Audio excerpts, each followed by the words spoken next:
This is Fair Issues on the Faircast.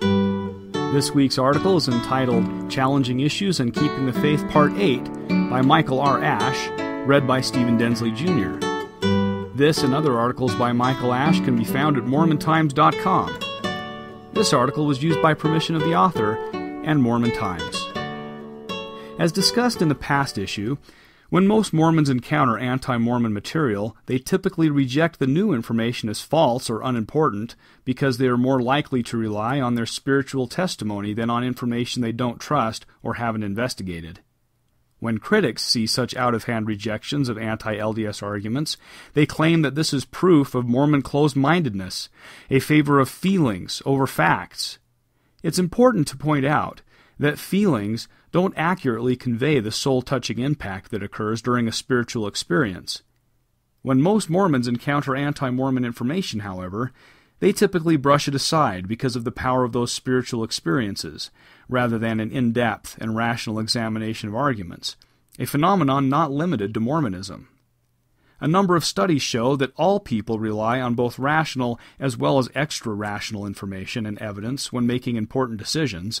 This includes politicians, scientists, scholars, and historians. In open-ended studies such as history and religion, for instance, there aren't always hard proofs that provide definitive answers.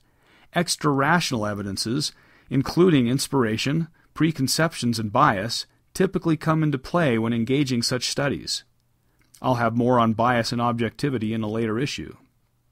Some psychologists, for instance, argue that religious people often have rational reasons for remaining believers despite conflicting evidences.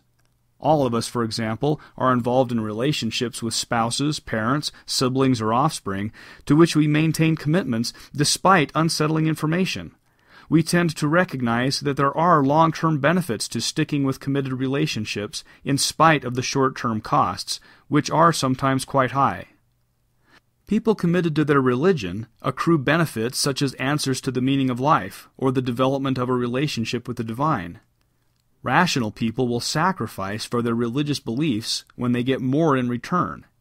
They will even rationalize their behavior and beliefs for some time without a payback, but most of us will not rationalize indefinitely unless our beliefs produce the payback we expect, and many people find that religion does deliver the expected payback. Critics typically claim that an LDS testimony is based solely on emotional feelings because no rational person could honestly examine the challenging issues in Mormonism and remain a believer unless they were duped or in denial. Latter-day Saints, however, know there are rational reasons for belief, but most critics reject all evidences, both rational and extra-rational, that favor belief. While critics may think they have rational reasons for rejecting belief, they are often just as likely to opt for emotional reasons for maintaining their disbelief when confronted with evidence that supports Mormonism. Pro-Mormon evidence could cause a reoccurrence of cognitive dissonance or psychological heartburn.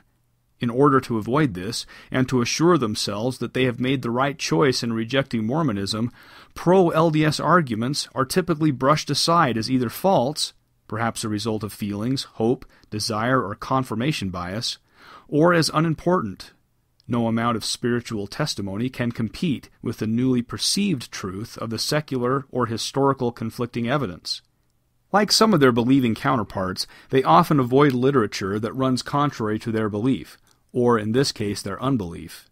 In other words, they avoid those evidences that strengthen LDS arguments. Several ex-Mormons, for instance, have said that their opposition to the church is so strong that they would be unwilling to return regardless of any new information that might come forth. According to a 2001 informal poll of nearly 400 ex-members, for example, more than half said that nothing could open the door for their return to Mormonism. Some ex-members have even claimed that if there was irrefutable evidence that Mormonism was true, they would still reject the church and rebel against God because of the things they found distasteful. It's ironic to see that some ex-members, who claim to leave for purely intellectual reasons, actually refuse to examine LDS intellectual arguments for non-intellectual reasons. Despite their claim to objectivity and fair-mindedness, there are often complex factors that contribute to an intellectual apostasy. Controversial issues sometimes provide convenient pegs on which some people hang their unbelief. It's doubtful that anyone is able to make purely intellectual decisions in such matters as religion. Our worldviews and what we consider to be evidence are always colored by numerous other factors. The intellectual reasons that cause some to apostatize do not convince other equally intelligent members to follow suit. A strong LDS testimony is based on a spiritual, extra-rational witness, but is often buttressed by rational evidences as well. This is consistent with the scriptural admonition found in the Doctrine and Covenants, section 8, verse 2, to know the things of God through both the mind and the heart. Michael R. Ash is the author of the book Shaken Faith Syndrome, Strengthening One's Testimony in the Face of Criticism and Doubt, as well as the book Of Faith and Reason, 80 Evidences Supporting the Prophet Joseph Smith. Both books are available for purchase online through the FAIR Bookstore. Questions or comments about this episode can be sent to podcast@fairlds.org or join the conversation at fairblog.org. Tell your friends about us and help increase the popularity of this podcast by rating it in iTunes and by writing a review. Music for this episode was provided courtesy of Lawrence Green. The opinions expressed in this podcast are not necessarily the views of the Church of Jesus Christ of Latter-day Saints or of FAIR.